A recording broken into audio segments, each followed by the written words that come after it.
Thank you, Marco. Good afternoon, everybody. My name is Willem Corbijn. I work at Interaction, and at Interaction we specialize in digital transformation and in digital operations, the topic for today. Personally, I'm married, I have 3 kids. Currently we're building our own house, which is a great project, and also balancing the more digital part of my work.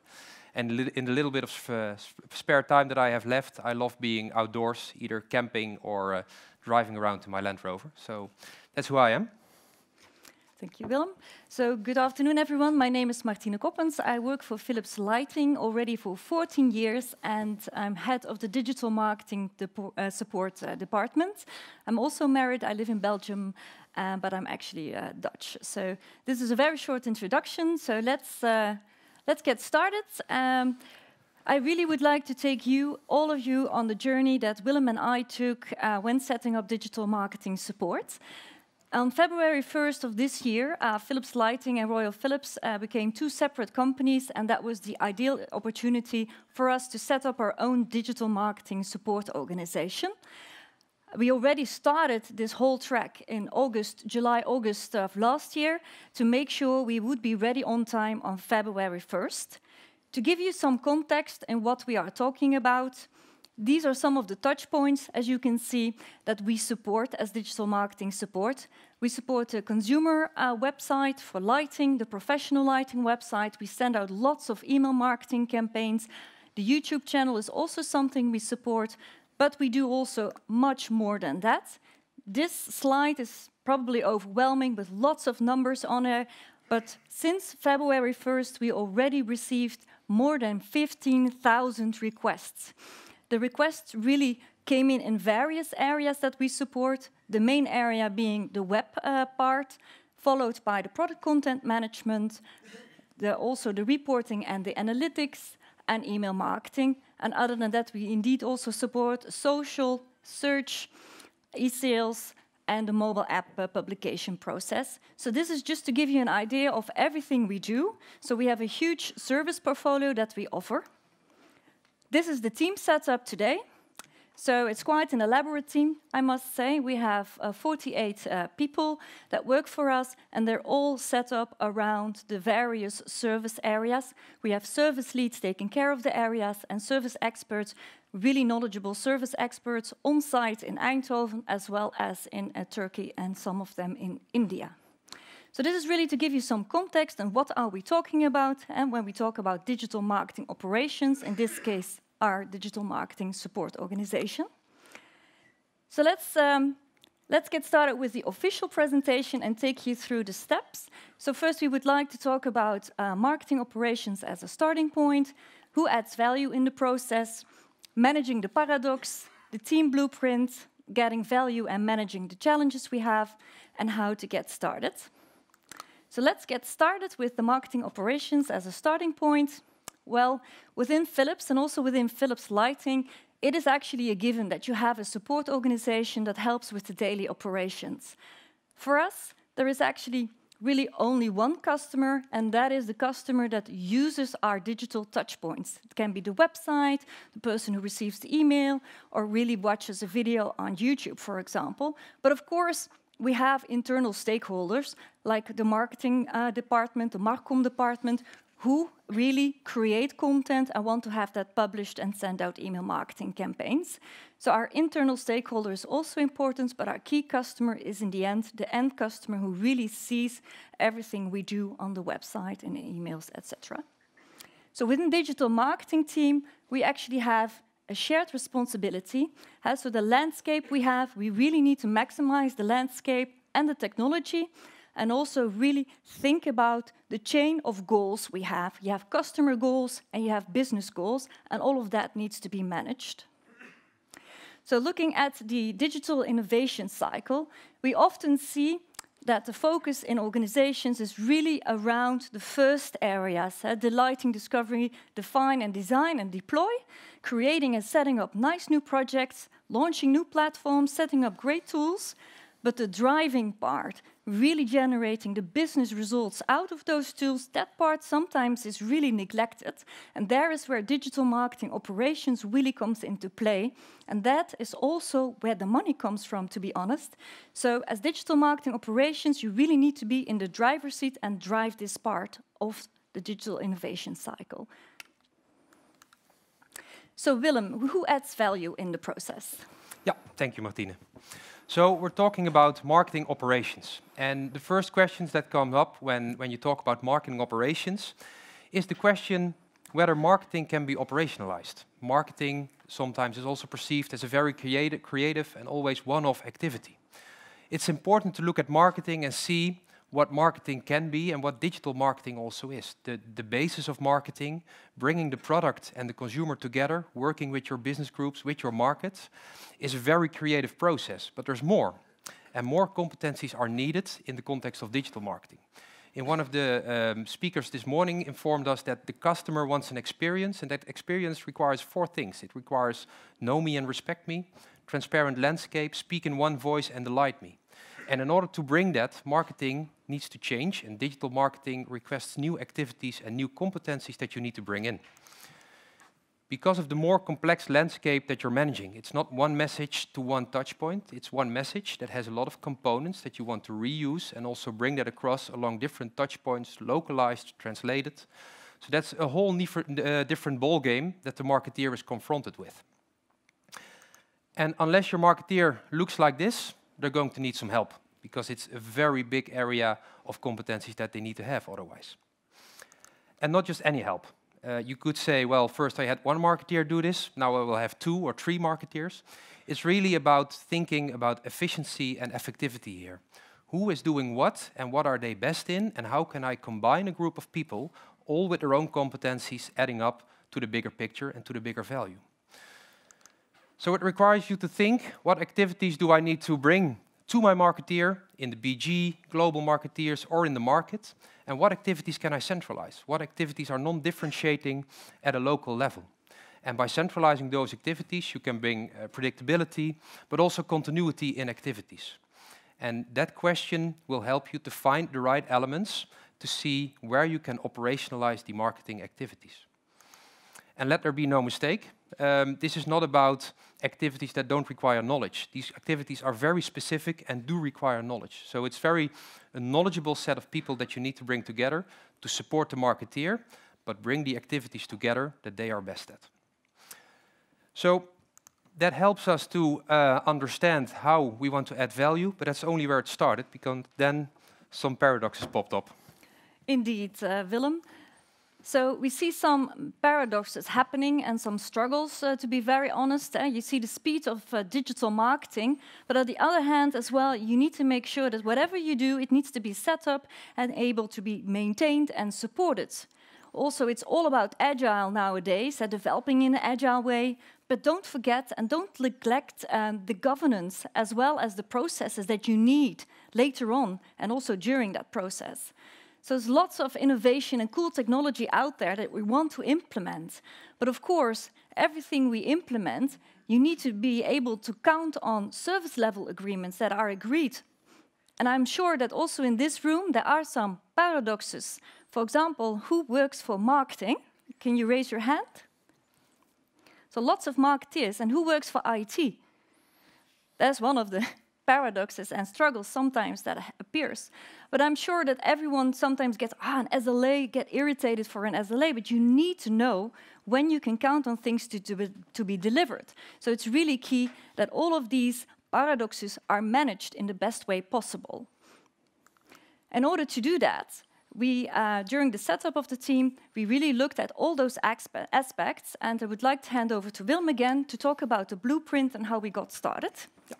Thank you. So when Ruben from Zego this morning was talking about bringing the experience to your customer, he explicitly mentioned that this is about an end-to-end process that you need to manage. You need to bring all the people in that chain together. And in order to play our part in that chain, we worked on our team blueprint. We sat together and we investigated what are we going to bring and how are we going to support our colleagues and therefore our end customers. And how do we connect and form one chain with our other colleagues in the digital team? So from that creative session, we became a bit more formal, and we made a clear list of who we are and who we are not. And we defined that we are a team that works based on standard services. And those standard services apply to content and configuration. So we're not a development team. And next to that, in order to accept a project in the handover, we keep the hands together with our colleagues until the landscape is stable. We have a IT organization that also supports the landscape. We have a clear view on what services are required. There is a budget, and we have a predictable demand. And it's not that we don't talk to our colleagues until those things are in place. We help them to bring them in place, but we take ownership from the moment they are there. And that allows us to focus on bringing value to our customers and don't be fully occupied with managing all kind of expectations that are missed in the handover. So from that formal starting point, we took a look at our colleague decision journey in this case. What kind of colleagues do we expect to use our team, and what are their characteristics? What do they need from us, and how can we help them to manage the expectations they can have from us, and how can we connect best to how their work really needs to be supported? So from that colleague decision journey, we made a model. And we made our view of what we thought that would be the best way of working for this team. And we started playing, and we made a great model. But in the real-life test, it turned out that it was not fully as we expected. And that's okay. We learned a lot about maturity in the business, about the focus of the team, and how we needed to bring those together. So our model failed. But in the end, that's not the biggest problem, because let it go, and we kept our goal in mind. And our goal was never to prove that our model was right. Our goal was to bring value to our colleagues. And by doing so, it was not a problem at all to say, okay, these parts don't work, these parts work, move on, and let's further improve this and see how we can work with a new model and support our colleagues, but keep bringing value. So that is in short how we looked at our blueprint. But then it was about generating value, Martine. Yes, indeed. And generating value is what's it all about. So we really want to bring back the joy in marketing and really take the headache away. We see a lot of times that a marketeer is doing things he was not hired to do, or he needs to do repetitive work and ask himself, isn't there anyone else who's done it before and who I can ask to help? Or I don't have the time now to fix this, I have other priorities. So really what we as digital marketing support wanted to do is take away that headache and also give back the joy in doing marketing and also really digital marketing. So how do we want to do that? We are actually, for the whole lighting organization, the first point of contact. So people can come to us for anything, for a big request, a small request, for web, for email, for all these service areas we support. They can reach out to us, ask for advice, also invite us to be part of their project. And of course also troubleshooting, in that sense that markets sometimes come to us and say, hey, my product is not available on the website, can you please help? And so all of that, you can reach out to us. We set up one email address where people can just email us with their question and with the activity they want to do, and we will take it from there. So we really want to give back and peace of mind, provide peace of mind for our colleagues. Also connecting the dots, because we sometimes see them struggle from who do I reach out if I want to do, for example, A/B testing, or I want to do a full-fledged marketing campaign with digital touchpoints. I do not know where to talk to and where to go to. So connecting the dots is also something I feel is very important in helping our internal customers, our internal stakeholders to do their jobs. So in the team, we have a lot of subject matter experts, so they can really come to us and ask for our advice, because we are the subject matter experts within the organization. Also, you have seen we get a lot of requests, 15,000 and more even today. So we are used to really working with timelines, deadlines, and the time to market is, of course, a very important aspect that we can handle for them. So also next to that, I think it's key to maximize the value. And also there, there's a key role for digital marketing operations to drive that and really optimize the landscape uses. There's many functionalities in the landscape or in the tools we have we don't fully use. So really optimizing the landscape uses and the capabilities the tool have is one of our key driving points as well. So everything we do really touches our customers. So our focus is really on the external customers and external touch points. And there also we are the gatekeeper or the brand keepers and also the experience keepers a little bit. So we can ensure there's brand consistency and that everything is also compliant, because there's lots of stuff happening around privacy, legal compliancy. All of that needs to be taken care of, and I can imagine for a typical marketer that can be a headache, but we take away that headache. And last but not least is really the cost efficiency. Setting up your own organization of digital marketing operations within your team structure, within your organization, shouldn't be more expensive than using all of these ad hoc agencies. And think about the cost and the money you spend on all those agencies really doing executional work for you. You can save a lot of money and do it in-house, and also make sure you safeguard the brand consistency and the experience as well. So how do we measure, and what do we measure?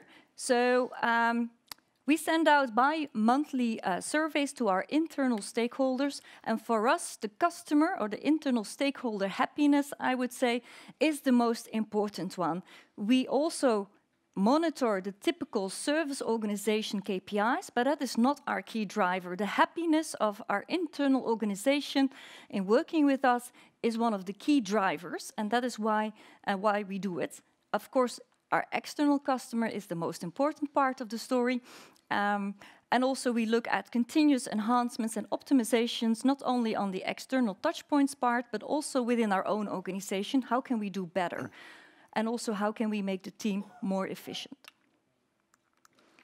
So Willem, how can the people here get started? Yeah. I can imagine after hearing this story you want to start this afternoon, but maybe you should wait till tomorrow, but then there are immediate ways to start. And one of the things is to find the interns in your organization. We previously discussed the fact that marketeers are confronted with activities they don't feel that are their activities. They might not be hired to do so, or they're not comfortable doing so. And typically we see that it happens a lot that people start collecting interns and have them do those activities. So that saves a discussion with the marketeer, because it's quite clear what they would like to have be done by another team. If your interns don't dress up in red and white, you might want to search for common denominators and repetitive activities in your organization and take those as a starting point for an operations team. And that will help you to take the first proof points and start supporting the marketeer and generate value for them. Then get the basics in place. Get your management to support and get some knowledgeable people to surround you. Get the communication in place and start moving. Get the word around, and then you can start doing the services that you are planning to do. And it's very important that you don't over-design the team, but in this phase you dare to set boundaries and define some processes. As we said in the model part, it's perfectly fine to redo them, but you need to have a starting point, because otherwise it's quite unclear what people can come to you, wherefore people can come to you, and you cannot fully support them. So set the boundaries, but make sure that you stay flexible. And that's in the end what you need to do to start moving. And that's where we are now. We are in the moving phase, indeed, and I think it's important to really stick to the plan. And if you are successful, the demand will come. People will know how to find you, and the success will even grow further. Oh, sorry. Here we are. So one of the key challenges we have, and it's also my personal challenge, is to really set the boundaries and not becoming the garbage bin of the organization, because that is at risk. Of course, you just pick up anything, Martine, and they will come to you and you just do it. But there are some boundaries you need to set, and that's the struggle we have today. Also, I really want to position the team we have in front of the chain. We are the knowledge experts. We have the subject matter experts in our team. We can be part of projects. We can be at the beginning of the chain and not an afterthought in the end.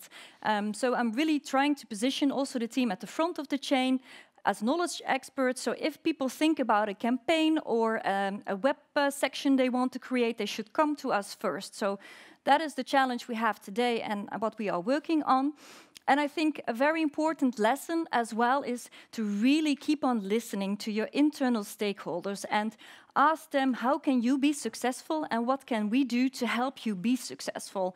So we're in that journey today, and that journey will continue because it is a continuous journey to keep on listening also to all the new technologies that pop up, but also especially to your internal organization, your internal colleagues, on how you can help them to be more successful.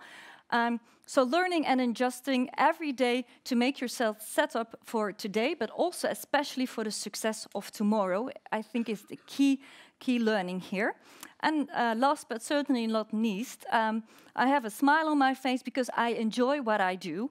And yeah, that is what we wanted to share with you today. So if there are any questions, please use the app for questions, I was told. And we're happy to answer them. Yep. Thank you.